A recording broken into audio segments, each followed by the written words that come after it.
স্থানীয় সরকার প্রকৌশলের ভিতরে একটা প্রকল্প আছে যেখানে 20 কোটি টাকা আমরা দিয়েছিল। গেল 5 বছরে আমাদের 20 কোটি টাকার মাত্র 13 কোটি টাকার কাজ হয়েছে, বাকি 7 কোটি টাকা এখনো সেটা কাজের অনুমোদন হয়েছে। এখন অর্থ পাস হওয়ার সাপেক্ষে, অর্থ ছাড় করার সাপেক্ষে সে কাজ শুরু হবে।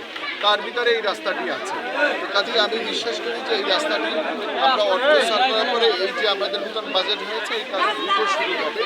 এবং এরপরে আপনারা জানেন যে আইআরডিপি আবার নূতন করে এই চলমান সংসদের জন্য আবার 25 কোটি টাকা নির্বাচনী এলাকার সংসদ সদস্যদের পরামর্শক্রমে ব্যয় হবে স্থানীয় সরকার। তো কাজেই 25 কোটি টাকার ভিতরে অন্তত পক্ষে 10-12 কোটি টাকার কাজ তো 10 মিনিটে অন্তত পক্ষে কম বেশি হবে।